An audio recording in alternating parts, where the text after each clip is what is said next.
So Sierra and I are both fertility nurses. We've been working in the field for almost a decade now, and we've both actually gone through the egg retrieval process ourselves. So we wanted to just do a casual, walk through, a little chit chat, if you will, about our own personal experiences with it, what the medications felt like, what kind of side effects we had, and just kind of keep it Q&A style. A little candid insight into what it's like from people who explain the process every day and then actually experienced it for ourselves. So it was kind of interesting actually being like, oh, this is really what happens. Yeah, I was just recording the medication teach videos and I forgot how much ganirelix burns. It's still burning now.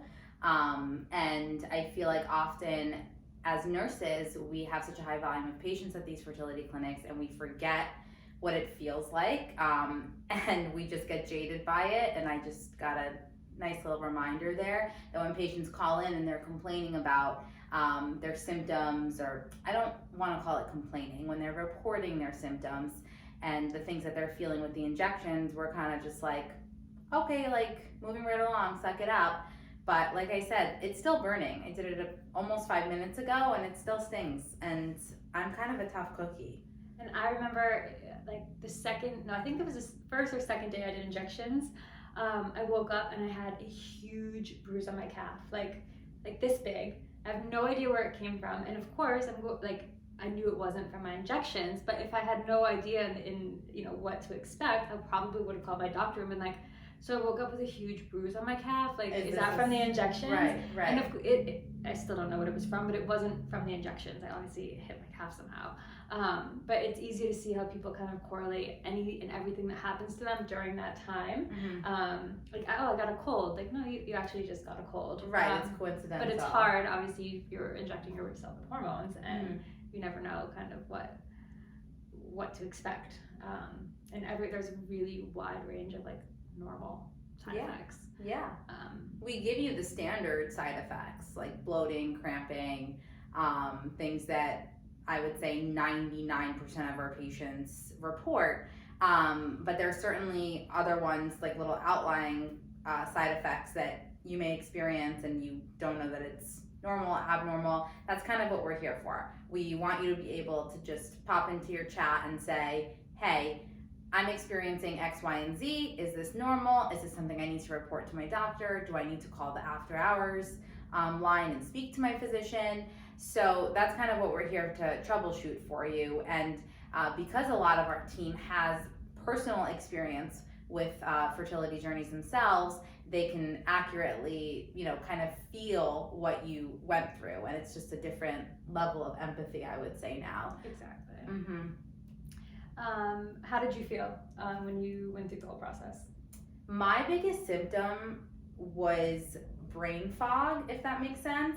When I was at work, I felt like I just wasn't all there. I was completely functional, right? But brain fog was the worst for me.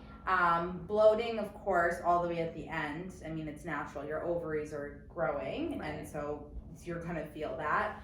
But I would say for me, the brain fog was the worst of it. What about you? I would say the same, actually. Up until the end, my estrogen got really high. So the night before my retrieval, it was rough. Are you nauseous? No, I just felt like I was carrying a pound of bricks, like pounds of bricks in my pelvis. Yeah. And then the morning of my retrieval was really rough. After that, it was totally fine. The day of my retrieval felt amazing afterward. Shout out anesthesia. And the next day, the best nap of your life. The next day, it was okay.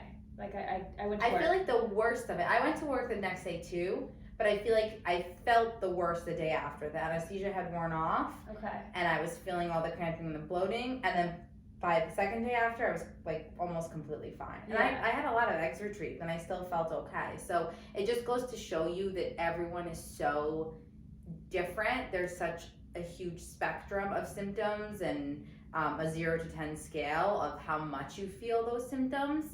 And again, that's why personalized care is so important. You need that kind of one-to-one support system so that they can accurately walk you through your body, your symptoms. Right, and help alleviate any, I mean, it's already a stressful process.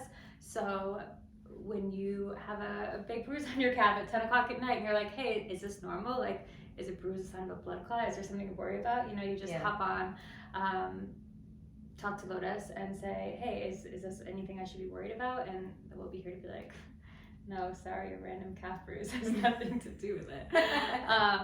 But yeah, I mean, it's these type of things can be really anxiety provoking, and it's nice to be able to talk to someone instantly, where obviously we can just text our friends even though we know the answers. Like, you think this is okay? Yeah, so it's just really interesting. But I would also, just to go back, brain fog. Really a lot, like almost like you have I've actually heard that from a lot of people, and it's not something that we tell our patients is a very common side effect. Now that I think back on all the times I've gone through the side effects with my patients, I always talk about the bloating and the cramping. Right. But the more people I talk to have that brain fog. So again, I think it's why it's important to have that touch point for someone to tell you, yes, this is normal. No, this is not normal. Right. And I think it's also important to mention, like, your like side effects or lack thereof don't mean anything about your response. So yes, in general, the higher your estrogen, the more eggs you have, the worse you're going to feel. But that's not always the case. You can really feel awful with 3 or 4 follicles growing. You can feel great with 25 follicles growing. Like it's my just your estrogen body didn't even break 2,000, and I thought for sure that meant that I wasn't going to have very many follicles, or that my follicles were going to have crappy eggs in them. That wasn't the case at all, thankfully, but that's what we, normally attribute these things to. So even as nurses, having done this for so long, going through the process, we still had those kind of trepidations and questions and anxieties. So we really get it. Right. And like, to be completely honest, I was almost a little bit surprised at my results. I have PCOS, so I started with an antral follicle count of 40. So my meds started low, everything was good there, but with PCOS, your eggs tend to be a bit fragile, so they're not always great quality. You have a lot of them, but you have a lot of crappy quality eggs in there too. I think I had like 24 eggs retrieved from 40. They obviously all didn't grow, but then I had 8 sent for PGT testing and 5 come back, and I was 31 when I did this. And those are completely normal drop rates, but I was still like, oh wow, just to kind of have that going from a starting number of 40 down to 5. Of course, it's still a really good result, but I was actually a little bit surprised. And I know that. Yeah, and you kind of always think, I guess you always hope for a little bit better. So yeah, I always thought that was like an interesting feeling that I had, even though I knew the reality of it, like feeling slightly disappointed. I know I shouldn't feel disappointed about 5, but it was just I was more surprised, I would say, than disappointed. Yeah. Next up, we'll go through your checklist of things that you should be asking your reproductive. Okay, I think we can stop now.